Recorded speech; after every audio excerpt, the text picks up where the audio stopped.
ঈমান কাকে বলে? আপনারা যদি সংক্ষিপ্ত আকারে বলা হয় তাহলে ঈমান বলা হয় আমানতু বিল্লাহি কামা হুয়া বিআসমাইহি ওয়া সিফাতিহি ওয়া ক্বাবিলতু জামিআ আহকামিহি ওয়া আরকানিহি।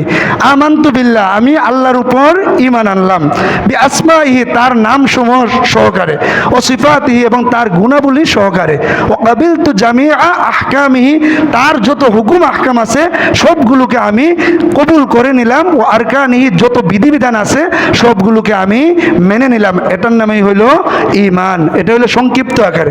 আর ঈমানে মুফাসসাল যেটা আপনার একটু বিস্তারিত, সেটা হলো আমানতু বিল্লাহি ওয়া মালাইকাতিহি ওয়া কুতুবিহি ওয়া রুসুলিহি ওয়াল ইয়াউমিল আখিরি ওয়াল কদরি খাইরিহি ওয়া শাররিহি মিনাল্লাহি তাআলা ওয়াল বাসি বাদাল মাউত। আমানতু বিল্লাহি, আমি আল্লাহর উপর ঈমান আনলাম, ওয়া মালাইকাতিহি, ফেরেশতাগণের উপর ঈমান আনলাম, ওয়া কুতুবিহি, এবং তার কিতাবসমূহের উপর ঈমান আনলাম, ওয়া রুসুলিহি, তার রাসূলগণের উপর ঈমান আনলাম, ওয়াল ইয়াউমিল আখিরি, আখিরাত দিবসের প্রতি ঈমান আনলাম, ওয়াল কদরি খাইরিহি, এবং তাকদীরের উপর ঈমান আনলাম, ভালো হোক ওয়া শাররি, মন্দ হোক, তাকদীরের উপর আমি ঈমান নিয়ে আসলাম। তাহলে আমরা কি করব? এই ঈমানটাকে পরিপূর্ণরূপে মেনে নেব। কোনো ধরনের যে আমার তাকদীর খারাপ, আমি কালো কেন, আমি সাদা কেন, আমি গরিব কেন, আমি ধনী না কেন, এমনভাবে বিভিন্ন ধরনের অভিযোগ করা যাবে না। বরং আল্লাহ তাআলা আপনি আমাকে যে অবস্থায় রাখছেন এই অবস্থাতেই সন্তুষ্টি প্রকাশ করার নামই হলো ঈমান। আরেকজন বড় আলেমে একটা সংজ্ঞা দেন, তিনি বলতেছেন যে ঈমান বলা হয় কুরআনে যা কিছু আছে, ফার্স্ট টু লাস্ট, কুরআনে যা কিছু হালাল কইছে হালাল, যা কিছু হারাম কইছে হারাম, কুরআনের যত বিধিবিধান আছে সবগুলোকে এক বাক্যে মেনে নেওয়ার নামই হলো ঈমান। বলেন সুবহানাল্লাহ। আমরা পারবো নি কুরআনের আইনগুলি মানতাম? কিছু মানে কিছু মানে না, তাইলে আমাদের ঈমানের মধ্যে কি আছে? কমতি এসে যায়। সুতরাং আমরা ঈমান একদম সাহাবায়ে কেরাম যেভাবে ঈমান এনেছিল সেইভাবেই আমরা ঈমান আনবো। বিশেষ করে কিছু ঘটনা কইলে আপনারা বুঝতে পারবেন। এক নাম্বার, যেমন ফেরাউনের একজন বাদী ছিল। ফেরাউনের একজন কি ছিল? বাদী, মুসাতা। নাম কি ছিল? মুসাতা। সে তার ফেরাউনের মেয়ের চুল আশ্রাইত, স্মৃতি করত। সে একদিন তার মেয়ের চুল আশ্রাইতে গিয়ে চিরুনিটা নিচে পড়ে গেছে। তখন ওই মুসাতাবাদী চিরুনিটা তুলতে গিয়ে সে বলল বিসমিল্লাহির রহমানির রহিম। এই কথা বলার সাথে সাথে ফেরাউনের মেয়ে শুনলো, শোনার পরে কইল, আরে তুমি তো আমার আব্বারে খোদা মানো না? না। তাইলে ঠিক আছে, আব্বারে বলতেছি গিয়া। বাস সাথে সাথেই গিয়া ফেরাউনের এই মেয়ে গিয়া ফেরাউনরে বলল, আব্বা সে তো আপনাকে খোদা মানে না। বলেন না নাউজুবিল্লাহ। বাস তখন ফেরাউন তো সবসময় গরম থাকে। সে তো কয় কি আনা রব্বুকুমুল আলা, আমি সবচাইতে তোমাদের বড় প্রভু। সে তো গরম। সে সাথে সাথে মুসাতারে ডাকে আনলো, আইনা বলল, তুমি কি আমাকে খোদা মানো না? তখন সে বলল যে না, আমি খোদা মানি না। তখন সাথে সাথে ফেরাউন তার বাচ্চাকে ডাকে আনাইলো, তো বাচ্চাটা আনো। আইনা সেরে মুসা থেকে শুয়াইয়া হাত পায়ের মধ্যে 4টা পেরাক মেরে দিল। বলেন না নাউজুবিল্লাহ। ও ফিরআউনা জিল আওতাদ, ফিরআউনের নাম কি? পেরাকওয়ালা। ফেরাউনের নাম কি ভাই? পেরাকওয়ালা। এর কিন্তু কোরআনের মধ্যে আছে ও ফিরআউনা জিল আওতাদ। আওতাদ মানে পেরাক। পেরাকওয়ালা। এই ফেরাউনে কি করলো? তাকে পেরাক মারলো। মারার পরে ওই বাচ্চাটাকে ওই মুসা তার বুকের মধ্যে রাখছে। পরে বাচ্চাটা দুধ পান করা শুরু করলো। তখন ফেরাউনে বলতেছে, কইছে যদি তুমি ঈমান আমার উপর না আনো, অর্থাৎ আমাকে খোদা না মানো, তাহলে তোমার বাচ্চাকে আমি হত্যা করে দিব। বলেন না নাউজুবিল্লাহ। সে বলছে যে না না, আমি কখনো তোমাকে খোদা মেনে নেব না। বাস ফেরাউনের সাথে সাথে বাচ্চাটাকে হত্যা করলো। বলেন নাউজুবিল্লাহ। এরপরে আবার বলল যে এবার যদি তুমি না মানো তাহলে তোমাকে হত্যা করা হবে। মুসাতাকেও পরবর্তীতে মুসাতাও কইছে যে না না, আমি কখনো ঈমান হারা হব না, তোমাকে খোদা কখনো মেনে নেব না। সাথে সাথে তাকেও হত্যা করা হলো। বলেন না নাউজুবিল্লাহ।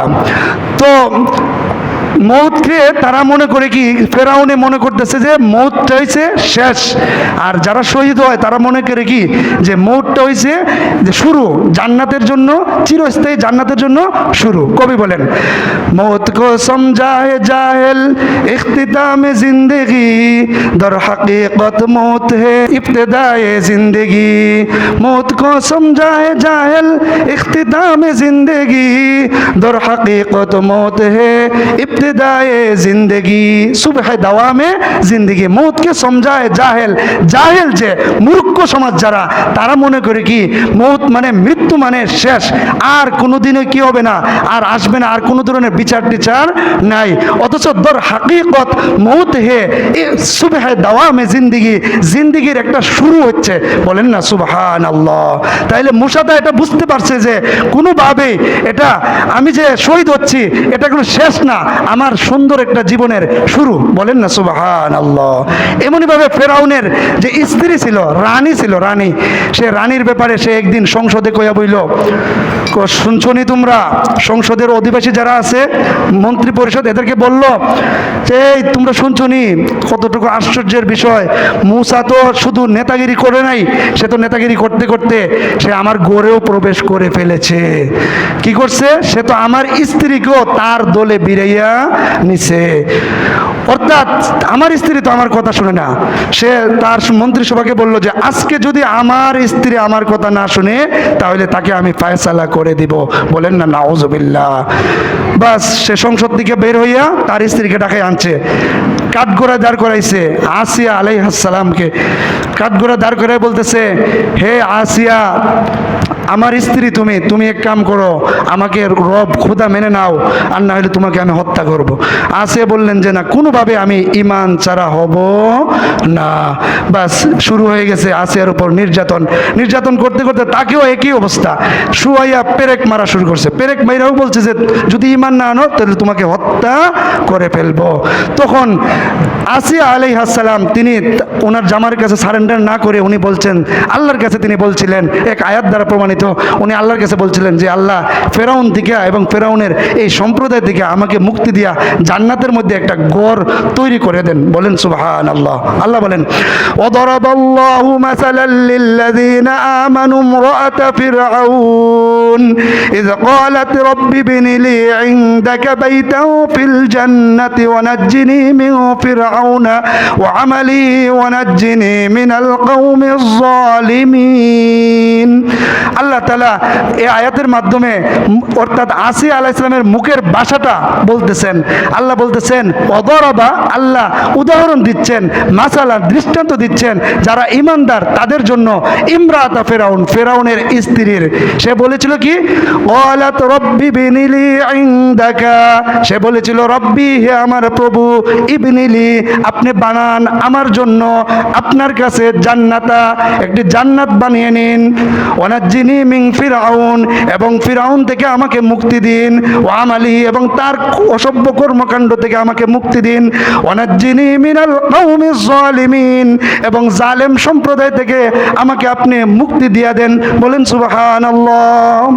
কারণ সে আসিয়া আলাইহিস সালাম তিনি এটাও বুঝতে পারছিলেন যে এই ফেরাউনের কথা মানলে আমার ঈমান হারা হবে, সারা জীবন কষ্টের কারণ হবে, আর যদি আমি এখন মৃত্যুবরণ করি তাহলে আমি চিরস্থায়ী জান্নাতে চলে যাব। বলেন সুবহানাল্লাহ।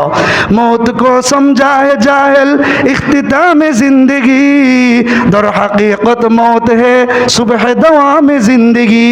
मौत को समझाए जाहिल, জাহেল মূর্খ যারা, এরা মনে করে যে মৃত্যু মানেই শেষ, অথচ হাকিকতান হইল মৃত্যু মানেই শুরু। হয়তো আপনার আযাব শুরু, আর না হইলে আপনার জান্নাত অর্থাৎ আরাম শুরু। বলেন না সুবহানাল্লাহ। তাইলে আমরা যারা বুদ্ধিমান আছে আমরা কি মনে করব যে মরার পরে আমাদের জিন্দেগিটা ভালো হবে কিনা এটা চিন্তা করব। দুনিয়াতে কয়দিন আছেন, আজকে যে আছি কালকে যে এমন জায়গায় থাকতে পারবো নাকি কবরে এমন জায়গায় আমার বাসস্থান হবে এটার তো আমার নিশ্চয়তা নাই। আসেননি এমন কেউ নিশ্চয়তা দিবেন? দেখে যে বলি হুজুর আমার অনেক টাকা পয়সা আছে, শরীর গতর বালা আছে, সবই আছে, আমি তাকাম না, না কেউ থাকতে পারবে না। ওই যে মাইকেল জ্যাকসন নাম শুনছেন নি, সে বলে চাইছিল 150 বছর বাঁচত, এ কারণে সে 50 বছরের সময়ই তাকে তার ডাক্তার মাক্তার সবগুলোর মধ্য থেকে আল্লাহ তাআলা কেড়ে নিয়ে গিয়েছিলেন। বুঝছেন নি? মাইকেল জ্যাকসন কি করতো, প্রায় 12 জন ডাক্তার তাকে সবসময় চেক করতো কত, এটা মানে ইতিহাসে লেখা আছে। সে এত টাকাওয়ালা ছিল, সে মনে করতো যে এসি গাড়ির মধ্যে সব মিলে থাকলেই বাঁচতে পারবো, কিন্তু 50 বছর বয়সেই তাকে চলে যেতে হয়েছে। সুতরাং যেহেতু কেউই বাঁচতে পারবো না, আমরা ঈমানের সহিত বাঁচবো। বলেন আমরা কি করব? ঈমানের সহিত বাঁচবো, শিরিক করব না, কোনোভাবেই শিরিককে প্রশ্রয় দেব না। নিজের যদি কোনো কিছু দরকার হয় কার কাছে বলবেন? আল্লাহর কাছে বলবেন। কোনো এই যে বিভিন্ন মাজার আছে এগুলোর দ্বারের কাছে যাবেন না, এগুলোর দিকে তাকাইবেন না। মাজারের দিকে তাকানোই নিষেধ, যাইবেন তো দূরের কথা, তাকাইতে গেলে এদিক দিয়ে না গিয়ে এদিক দিয়ে চলে যাবেন, অন্য দিক দিয়ে চলে যাবেন, বুঝছেন নি? আল্লাহর কাছে চাইবেন, যা কিছু চাইবেন কার কাছে চাইবেন? আল্লাহর কাছে চাইবেন। আল্লাহ তাআলা আমাদের সবাইকে যে কথাগুলি বললাম আমল করার তৌফিক দান করেন। ওয়া আখিরু দাওয়ানা আনিল হামদুলিল্লাহি রাব্বিল আলামিন।